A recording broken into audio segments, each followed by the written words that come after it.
There's a man right now staring at his phone. He just sent his fourth unanswered text.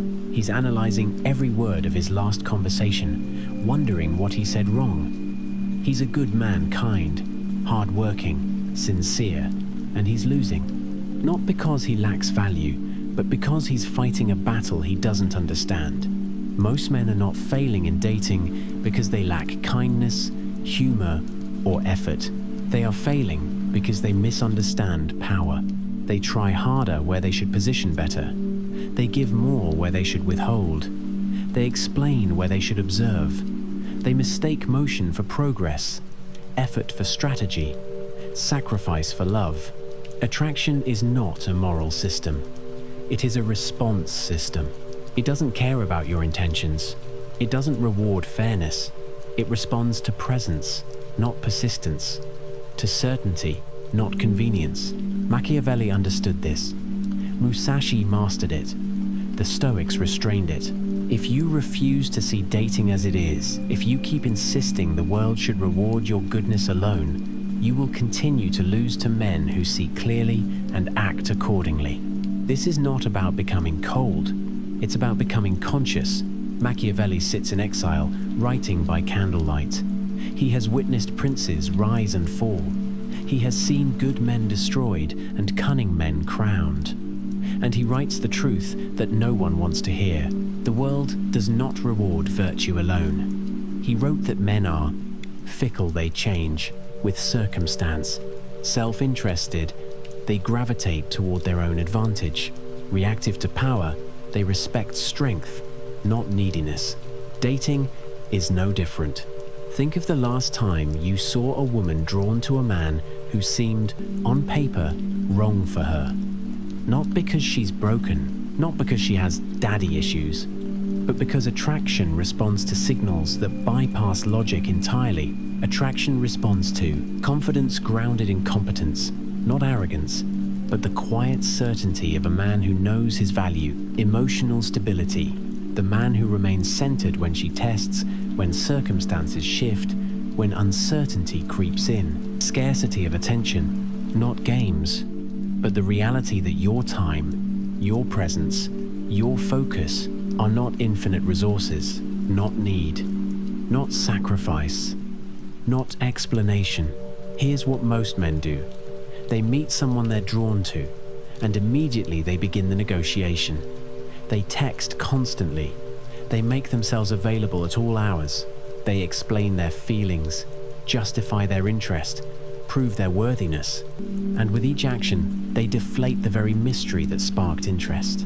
When a man gives everything freely, his time, his attention, his emotional availability, he removes mystery and leverage. Machiavelli would say, men value more what they must earn. This is not cruelty. It is not manipulation. It is human nature. The same way a treasure found too easily loses its luster, attention given too freely loses its power. You don't create attraction by proving yourself. You create it by being someone worth knowing and then letting her discover that truth at a pace that sustains tension. Miyamoto Musashi fought over 60 duels. He lost none, not because he was the fastest, not because he was the strongest, but because he never rushed into battle. Picture him before his most famous duel against Sasaki Kojiro, the greatest swordsman in Japan. Kojiro arrives on time, ready, his legendary blade drawn. Musashi arrives late, deliberately. He carves a wooden sword from an oar on the boat ride over. He steps onto the beach disheveled, unhurried, holding a piece of driftwood. Kojiro is already furious, already off balance, already defeated. Musashi wins before the first strike. In dating, most men lose before the first date.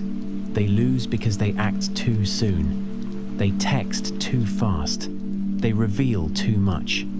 They pursue without being pursued. They enter every interaction already leaning forward, already invested, already attached to an outcome. In dating, your environment matters, the context in which you meet, the frame you set, the social proof you carry. Your emotional control matters. She will test the waters. If you ripple with every shift, She knows you're not grounded. Your pace matters. Speed communicates desperation. Steadiness communicates confidence. Musashi teaches, do nothing which is of no use. If your action does not increase attraction, it weakens it. Every text that seeks reassurance weakens. Every explanation of your feelings before she's earned them weakens. Every premature confession weakens. Sometimes the superior move is silence, not as punishment, but as positioning. You are not withholding love.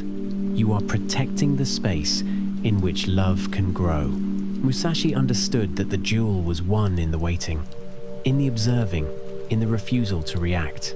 Most men react. Rare men respond. Rarer still are those who know when to do nothing at all. Marcus Aurelius ruled the Roman Empire, commanded armies, made decisions that shaped civilizations, and every night he wrote to himself, not grand proclamations, not speeches, but reminders, gentle, firm truths to keep himself grounded. You have power over your mind, not outside events. Realize this, and you will find strength. He did not preach emotional suppression. He preached self-command. And here is the paradox that eludes most men. The man who needs outcomes projects insecurity. The man who is grounded in himself becomes attractive without effort. Listen carefully. Detachment is not coldness. It is freedom. It is the ability to be fully present with someone without collapsing into them. It is the capacity to desire without desperation. It is the strength to walk toward connection without needing it to complete you. Stoic detachment means you enjoy connection without clinging. You appreciate her presence, but you don't grasp at it. You desire without dependency. You want her, but you do not require her to feel whole. You remain calm in uncertainty. You do not spiral when she's distant, because your peace is not outsourced. Most men fear loss so deeply, they broadcast it in every word, every text, every anxious glance. And what does that communicate? I am incomplete. I need you to fill me. If you leave, I collapse. A man who fears loss advertises his fragility. A man who accepts impermanence becomes magnetic, because he is the only stable thing in a world of chaos. And stability in a person is intoxicating. This doesn't mean you don't care. It means you care without needing to control. Marcus would say, she is free. You are free. If your paths align, you walk together. If they diverge, you honor what was and continue forward. That is not cold. That is love without chains. Let's talk about a word that makes people uncomfortable. Leverage. It sounds manipulative. It sounds transactional. But leverage is not manipulation. Leverage is the natural consequence of a man who has built a life worth living. A man with leverage has a full life, hobbies, friendships, purpose that existed before her and will exist after her. Does not chase validation. He knows his worth and doesn't need her approval to confirm it. Can walk away calmly, not because he doesn't care, but because he cares about his dignity more than any single outcome. Desperation kills attraction because it reveals scarcity. It says, I have so few options, so little self-respect, that I will tolerate anything to keep you. And whether consciously or not, she feels that. And attraction dies. Machiavelli again. He who depends entirely on others stands weak. Your leverage is not built in the dating app. It's not built in the bar, the coffee shop, the first date. It's built in the gym at 6 a.m. It's built in the career you're advancing. It's built in the friendships you nurture. It's built in the skills you sharpen when no one is watching. Dating reveals your leverage. It does not create it. Think of it this way. A man who has options doesn't act desperate because he's not. A man who has self-respect doesn't tolerate disrespect because he doesn't have to. A man with purpose doesn't cling because his life is already full. This is not about playing games. It's about being someone who doesn't need to play games. When you have leverage, you can be generous without being weak. You can be kind without being exploited. You can pursue without being pathetic, because you're pursuing from abundance, not scarcity. Now we go deeper. Most men pursue too hard, not because they desire the woman in front of them, but because they are negotiating with their shadow. Carl Jung called it the shadow, the parts of ourselves we refuse to see, the wounds we won't touch, the fears we won't name. When you pursue desperately, ask yourself, what am I really chasing? Are you chasing her? Or are you chasing validation, proof that you are enough, relief from loneliness, escape from the silence of your own company, proof of worth, evidence that you matter, that you are chosen, that you are loved? Be honest, devastatingly honest, because attraction is not therapy. She cannot heal the wound your father left. She cannot fix the insecurity your ex planted. She cannot fill the void you've been running from your entire life. Musashi would say, you are fighting the wrong opponent. Your opponent is not the woman. It is your fear of being alone, your fear of being unseen, your fear of being unworthy. Until that is mastered, every interaction leaks need, and she feels it. She may not name it, but she feels the weight of your unmet needs pressing against her, asking her to be your savior. And no one wants that job. Shadow work demands honesty. If losing her feels like losing yourself, you were already lost. True attraction begins when you are whole enough to share yourself, not to complete yourself. This is the work most men avoid. They would rather swipe, pursue, chase, repeat, because the alternative is terrifying. Sitting alone, facing yourself, asking why you need so badly to be needed. But here's the truth that will set you free. The man who is comfortable alone is never truly alone, because he carries his peace with him. And that peace is more attractive than any technique, any strategy, any line you could ever deliver.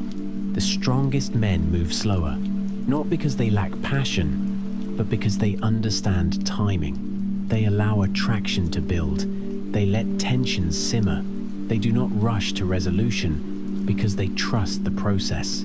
They do not overtext, sending paragraph after paragraph, seeking constant contact, over-explain, justifying their interest, narrating their feelings, over-invest prematurely, planning futures before foundations are built. There's a scene in Musashi's life that illustrates this perfectly. Before his legendary duel, he didn't practice his swordsmanship obsessively. He didn't sharpen his blade 1,000 times. He didn't arrive early to survey the terrain. He carved a sword from an oar. He arrived late. He remained utterly calm. He delayed to unbalance his opponent.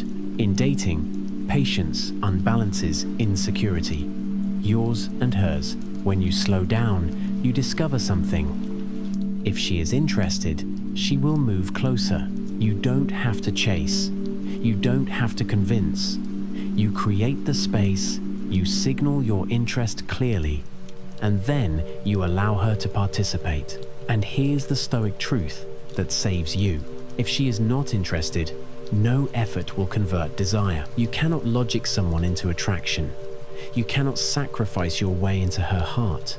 You cannot perform your way into love. That is stoic acceptance. She is free to choose. You are free to walk. That is the only honest foundation. Strategic restraint is not withholding affection. It's protecting the conditions in which real affection can grow. It's refusing to collapse into someone before you know if they can hold you. It's refusing to give everything before you know if it's wanted. It's refusing to need an outcome more than you value your peace.